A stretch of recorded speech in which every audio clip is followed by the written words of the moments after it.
Dr. Niles Crane? I am. Here. Oh. Notice. Petition for divorce. I don't know what to say. Oh. It's all right. You're to be applauded for the way you're handling this. A lesser man would panic. Oh, wait. I'll get her back. No, all right. Please give me my phone back. No, please. Stop, please. I know you're upset now, but let's remember why you left Maris in the first place. You were tired of groveling. Yes, but I'm rested now. And that's from Frasier, obviously. And what happens when you're going through a divorce, or you're just deciding, do we divorce or not? Or you receive the papers, or you serve the papers, and then all of those second doubts flood you, and you think, am I making the right choice or not? Have I messed up? Is it me? Maybe it's really me that's the problem. And it's so hard to hold perspective in those moments of, is this the right choice or not? In many cases, it is the right choice. You were not compatible, and it's time to move on. In other cases, it's sad, because if only you knew communication skills, if only you knew how to value one another better, you could have made it. And I don't know whether the bridges have been burnt too badly or not in some situations, and in others maybe they're not burnt that badly and things can be mended, but that's often not the case. And of course, if there are kids involved, it gets really complicated, really tricky, really fast. I'm Dr. Ellen Kenner, and my show is The Rational Basis of Happiness. I'm a clinical psychologist, and I'm here to take your calls and questions. Even though it's not therapy, it's an opportunity for you to ask a question and get some tips that might point you in a better direction. And right now, I want to turn to the phones and welcome Cody. Cody, you're dealing with some anxiety. Is that the case? Yes. Yeah? What's going on? Yeah. Well, I've always had ADHD, which in turn gave me the anxiety. They said that was one of the side effects of it, but here lately it's just been really, really bad. Okay. To where I don't when I'm trying to fall asleep, it feels like I might not wake up, or like my chest hurts, or Okay. Have you gotten some help for this? No. So you haven't had any, what I'm going to call cognitive therapy? No. You haven't. Oh, are you in for a treat? If you want to lift anxiety, if you want some skills to help you out. So if you give, how old are you? I am 21 years old. You're 21 years old. And what other problems are you having? It's like, well, it gets to where I'll twitch my neck because I think it helps it, or I'll pop my fingers, I'll get fidgety, I'm shaking right now. Yeah. It's horrible, and I go to school. I'm a full-time student, and it gets to where I don't even want to go to school because it's so bad. Okay. Do you first let me give you a little bit of information about anxiety, because I can hear that it's pervasive.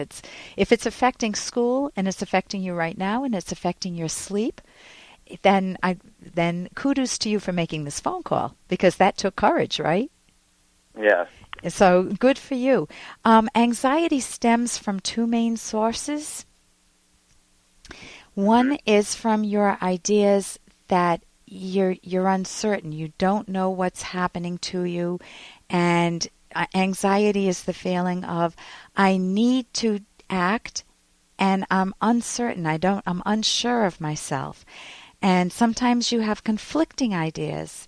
Will I be okay? Sometimes it centers around self-doubt. Am I okay? Not just will I be okay if I make this decision, but the theme to anxiety is uncertainty. So the solution would be to figure out what you're uncertain about so you could make some better decisions. Mm-hmm. And that's number one. You need to know each emotion has a different theme. Anger has the theme of it's not fair. Anxiety, right? Yeah. And sadness has the theme of, oh, I just lost something. You lost a relationship, you lost a job, you lost an item that you loved, maybe a cell phone or something. You just feel sad. But anxiety is you're revved up because it's a future-focused emotion that says, I need to take action, and I'm not certain of myself, and I'm not certain of the outcome, and there are big values at stake. My happiness. So can you see how different emotions have different themes? Yes. Happiness is the achievement of something good in your life. I just got a job. I'm going to school. I'm in college, and I'm in a career that I enjoy.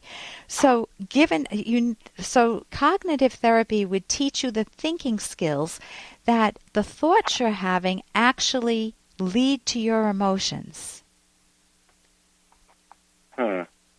So if I see what you're saying. you engage in, let me give you an example, stinking thinking, oh, I feel anxious, I may have this for life, what if I never get over it, what if I can't sleep, what if I fail in school, what if I have to drop out of school? What 2 words do I keep repeating? What if? Can you hear that? There are all these what ifs, or sometimes it comes across as, oh my God, what if? OMG, WI, I put on my whiteboard when I'm, helping people learn the skills. When you when your mind spits out an OMG, WI, oh my God, what if? Take a look at it and say, wait a minute, is there a better way to think about this? And that's what cognitive therapy can help you with. And I'll give you a website afterwards. You can always go to my website, drkenner.com. And there are books such as the Anxiety and Phobia Workbook.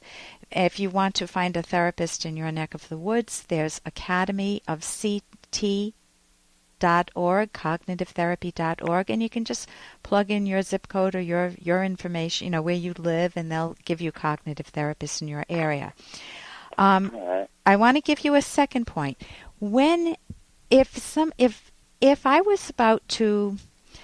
If I went outside my house and saw a pack of coyotes, and they're all making all that noise, what emotion do you think I would feel? Fear. And I lock my key, and I don't have a key to get. I'm locked out of the house. I feel fear. And what is that going to do to my body? Describe what would happen to my muscles. Would they be nice and relaxed, like I'm floating in a pool? No, they'd be tensed up. They'd be tensed up. What would happen to my breathing? Would it be free and easy, or rapid? No, it'd be rapid and fast. Yeah. Do you think I might twitch a little bit? Yeah. Do you think my chest might hurt? Yeah. You think I might be shaking a little bit because my muscles are all revved up, ready to run as fast as I can? Yeah. Okay, notice that we don't call that anxiety. You called it fear. But it's the same darn feeling you're having, isn't it? Yes. Notice it's normal that when you have a pack of coyotes, or if you're about to cross the street, a truck coming at you and you get the same feeling, the shakiness, it's just your body responding to a thought. Oh my God, what if the coyotes eat me? Right? Or bite me, or kill me. Or what if I get run over by a truck? Well, you're thinking that, oh my God, what if I don't go to sleep? And your mind responds as if it's a real emergency and releases adrenaline and cortisol, which revs up your muscles ready for action. So would that be why, I get the sweats and the shakes? Absolutely. That's all it is. And then people who if you don't have a pack of coyotes in front of you and you feel that anxiety, then you think you're going crazy or having a heart attack or going to embarrass yourself in public, or that you're dying. And that's not the case. It's just a normal response of your nervous system. So if you get cognitive therapy, it will help you see that you don't have to be afraid of that response, and then your mind is freer to solve your problems. Listen, I want to thank you so much for your call, Cody. All right. I'm Dr. Ellen Kenner on the Rational Basis of Happiness. Here's an excerpt from The Selfish Path to Romance, the Serious Romance Guidebook by clinical psychologist Dr. Ellen Kenner. A partner to avoid is someone who tries to fake their self-esteem by using defensive actions. A prime example is the chronic use of alcohol and drugs to reduce anxiety.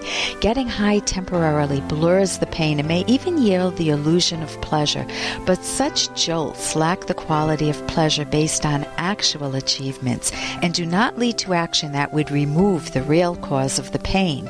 Another example of defensive action is It's lashing out physically in order to exert power over those who threaten your fake self-esteem. Social withdrawal in order to escape the anxiety of dealing with other people is another defensive action. Withdrawing into a shell simply reinforces your feelings of inadequacy. You can download Chapter 1 for free by going to drkenner.com, and you can buy the book at amazon.com.